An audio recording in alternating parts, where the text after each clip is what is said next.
টোটো স্ট্যান্ডে তোলাবাজির অভিযোগ, গ্রেপ্তার তৃণমূল নেতা। ধৃতের নাম সাদ্দাম শেখ। শনিবার দুপুরে ধৃতকে মালদা জেলা আদালতে তোলা হয়। ঘটনাটি ঘটেছে মালদার কালিয়াচকের চৌরঙ্গি মোড় এলাকায়। পুলিশ সূত্রে জানা গিয়েছে, ধৃত সাদ্দাম শেখ কালিয়াচকের ঘড়িয়ালি চক এলাকার বাসিন্দা। অভিযোগ, দীর্ঘদিন ধরে কালিয়াচক টোটো স্ট্যান্ডে চালকদের কাছ থেকে জোর করে টাকা আদায় করত সে। একাধিক অভিযোগের ভিত্তিতে তদন্ত শুরু করে পুলিশ। এরপর শুক্রবার রাতে অভিযান চালিয়ে তাকে গ্রেপ্তার করা হয়। শনিবার তাকে আদালতে পেশ করে পুলিশ হেফাজতে আবেদন জানানো হয়েছে। এই বিষয়ে মালদা জেলা পুলিশ সুপার অনুপম সিংহ জানান, তোলাবাজির বিরুদ্ধে কড়া ব্যবস্থা নেওয়া হচ্ছে। কালিয়াচক এলাকার এক ব্যক্তিকে গ্রেপ্তার করা হয়েছে। পুরো ঘটনার তদন্ত শুরু হয়েছে এবং এর সঙ্গে আর কেউ জড়িত রয়েছে কিনা তাও খতিয়ে দেখা। বলছি, তোমার নামে টাকা তোলার অভিযোগ, কি বলবো এই বিষয় নিয়ে? আমার নামে স্যার, আমি এগুলো কিছু জানি না। অভিযোগ করছে তোমার নামে টাকা তোলার অভিযোগ। হ্যাঁ, তুমি কোন দল করো? আমি কিছুই করি না। তুমি কি তৃণমূল করতা? তৃণমূল ওগুলো কিছু জানি না। আমি আগে সব তৃণমূলের মধ্যে জানতো, কিন্তু আমি এগুলো জানি না। তুমি বলে ছাত্র পরিষদের নেতা বলে তুমি? না। কোন পার্টি করো? তৃণমূল করো? না, টাকা তোলার অভিযোগ আছে তোমার নামে? আমার নামে না, এগুলো সব আমাকে এরকম খাদ্য করাচ্ছে সব। সেটা এখন জানিনি, জানতে পারিনি। এখানে একজন তোলাবাজি করতে গিয়ে অ্যারেস্ট হয়েছে, শাহিদুল ইসলাম। দেখুন, আমাদের ক্লিয়ার ইনস্ট্রাকশন আছে কি যে লোক কোনো সিন্ডিকেট চালাচ্ছে, তোলাবাজি করছে, অবৈধভাবে কার্যকলাপ সঙ্গে যুক্ত আছে, ওনাদের বিরুদ্ধে আমরা আইন ব্যবস্থা নেব। আর এরকম যে লোক আগে ইনভলভ ছিল বা নতুন যদি ইনভলভ হবে তো কারোর বিরুদ্ধে কোনো ছাড় নেই, আইনগতভাবে ওনাদের বিরুদ্ধে। এর বিরুদ্ধে কি অভিযোগ সাহেব, কি অ্যালিগেশন? এনারা যে সিন্ডিকেট, টোটো সিন্ডিকেট বা এসব ছিল, ওখান থেকে টাকা তোলায়। সেই কি কোনো পলিটিক্যাল কোনো পলিটিক্যাল বা আছে কি না? সিন্ডিকেট থেকে তোলাবাজি করে আমার চোখের ও যে তোলাবাজ আছে, এটাই আমি।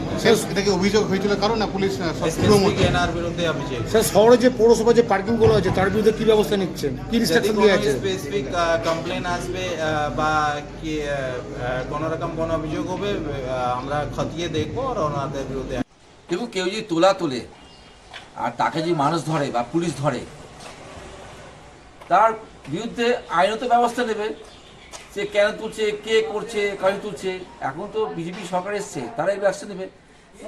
সব কেসে তৃণমূল ঝগড়া করা হবে না, কারণ তৃণমূল কংগ্রেস কোনোদিন কোনোরকম তোলাবাজিকে প্রশ্রয় দেয়নি আর করেওনি।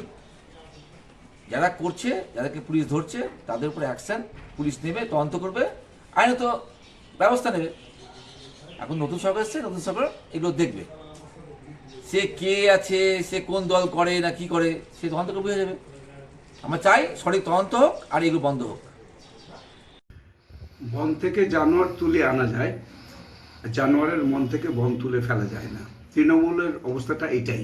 এরা হচ্ছে এতদিন ধরে তোলাবাজি করেছে, কাটমানি করেছে, সিন্ডিকেট রাজ চালিয়েছে। এরা সমস্ত চোর। এরা এমন সব চোর, এদের হচ্ছে যে দোকান কাটা চোর। এদের চোর চোর বললেও এদের লজ্জা করে না।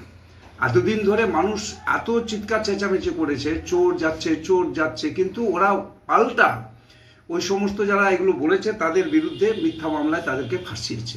এতদিন পুলিশকে ব্যবহার করেছে, দলদাস পাচাটা যে সমস্ত পুলিশগুলো ছিল চটিজাতা, এরা সব ওদের পক্ষে কাজ করেছে।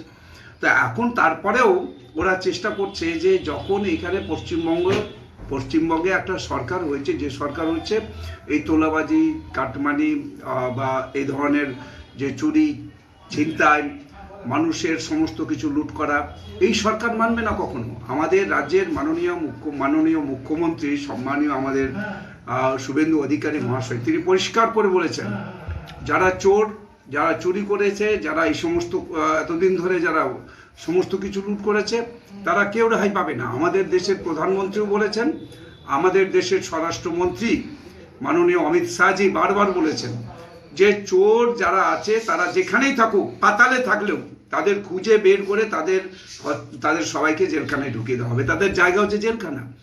এখন এদের জেলখানা ছাড়া এদের আর কোথাও থাকার জায়গা নেই। এদের বিরুদ্ধে উপযুক্ত ব্যবস্থা হবে। যারা এগুলো করছেন তাদেরকেও সাবধান করে দিচ্ছি, এটা এখন বিজেপির সরকার, এখন তৃণমূলের সরকার না, চোরের সরকার না। এই সরকার হচ্ছে নিষ্ঠার সরকার, মানুষকে তাদের বিচার দেওয়ার সরকার।